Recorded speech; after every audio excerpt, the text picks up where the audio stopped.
Hello guys ចឹងនេះគឺយើងមកធ្វើអានំប៉័ងវែងៗបងប្អូនដែលគេហៅថា French baguette French baguette ហ្នឹងមានគ្រឿងផ្សំ2 4 6 7តង់អូដូហ្នឹងគឺម្សៅចាស់បងប្អូនចឹងចាំរូបមន្ត ingredient ខ្ញុំសរសេរដាក់នៅលើហ្នឹងគឺយើងមានម្សៅនំប៉័ង1000 ក្រាម yeast 20 ក្រាម improver 5 ក្រាម អំបិល15 ក្រាម ស្ករ10 ក្រាម ហើយទឹក550 ក្រាម បូកជាមួយអូដូហ្នឹងគឺ300 ក្រាម ចាស់ហើយរូបមន្តអូដូហ្នឹងគឺអាម្សៅចាស់ហ្នឹងគឺមានម្សៅនំប៉័ង250 ក្រាម យីស3ក្រាម ទឹក250 ក្រាម ហើយទឹកឃ្មុំហ្នឹង10 ក្រាម គេវាយបញ្ចូលគ្នាហើយគេទុកវាចន្លោះពី8ម៉ោងទៅ12ម៉ោងបងប្អូនហើយបន្ទាប់មកបានគេយកមកដាក់វាយជាមួយនឹងអាម្សៅថ្មីរបស់ French baguette នេះចាបន្ទាប់ពីវាយវាសប់ចូលគ្នាហើយគឺយើងកាត់វាជាដុំក្នុងមួយដុំ250 ក្រាមហើយលុញឲ្យមូលគ្របទុក15នាទីចាគ្របវាទុក15នាទីលុញមូលហ្នឹងបងប្អូនចេះហើយគឺលុញវាឲ្យណែនបើអត់ទាន់ណែនគឺលុញបន្តអញ្ចឹងណាចានេះគឺយើងប្រើពុម្នេះគឺជំនួយឲ្យនំយើងវែងវាឡើងទៅលើបងប្អូនបើសិនជាគេអត់ប្រើពុម្ហ្នឹងគឺវាអាចរិចទៅខាងដូច្នេះហើយគឺពុម្ហ្នឹងគឺជួយយើងបានច្រើនណាចាបន្ទាប់មកគ្របទុក15នាទីហើយគឺយើងលុញជារូបរាងយកតែម្ដងណាចាអានេះគឺលោកគ្រូគាត់បង្ហាញពីរបៀបធ្វើរូបរាង French baguette ចាគឺយើងលុញវាឲ្យសប៉ែតបែបនេះហើយគឺយើង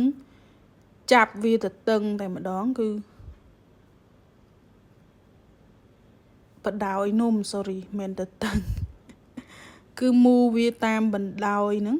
អាបណ្ដោយខាងវែងបងប្អូនមូចូលហើយគឺយើងអុកយកថ្លើមដៃយើងហ្នឹងអុកវាឲ្យណែនហើយបានលើកមកជុំទៀតមកចាកាច់មកជុំទៀតមកអុកទៀតកាច់មកជុំទៀតអុកទៀតគឺធ្វើបែបហ្នឹងរហូតដល់ចប់នំចាចប់ម្សៅតែម្ដងចានិ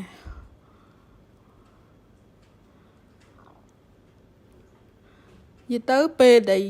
យើងខ្លាចម្សៅនឹងវាស្អិតអីចឹងគឺយើងប្រើបាចម្សៅ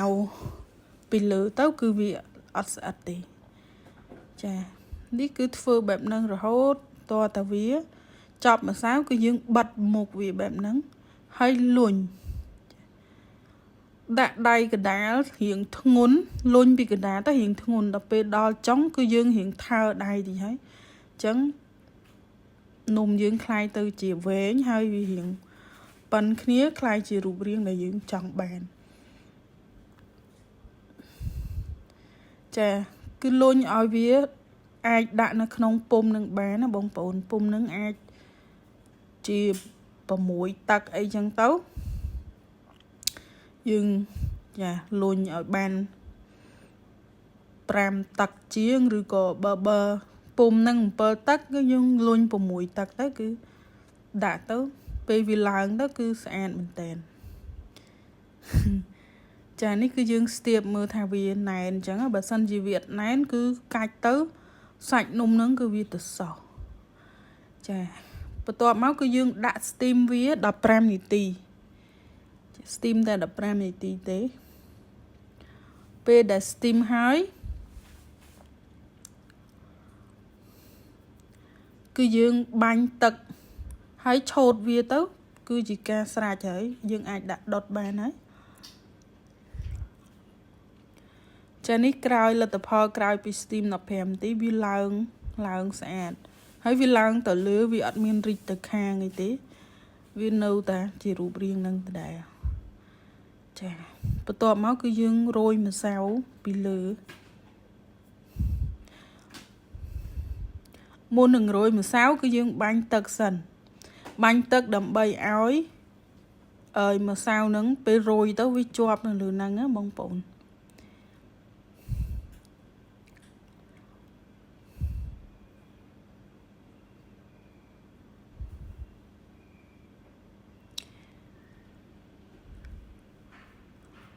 ចានេះគឺហ្នឹងហើយពេលយើងបាញ់ទឹកហើយគឺយើងរោយម្សៅតែម្ដងបើកាលមុនពេលខ្ញុំអត់ដឹងខ្ញុំគិតថាអានំហ្នឹងដូចជាដុសផ្សិតមិនទេហើយរសជាតិវារៀងប្រៃប្រៃហើយនំនេះគឺជនជាតិអីគាត់ចូលចិត្តញ៉ាំបើជនជាតិធ្វើរសជាតិរៀងដិតជាងហ្នឹងផងរសជាតិប្រៃជាងហ្នឹងផងគាត់ចូលចិត្តប្រៃចាហើយបន្ទាប់មកគឺពេលរោយម្សៅហើយគឺយើងវះវាទៅគឺជាការស្រេច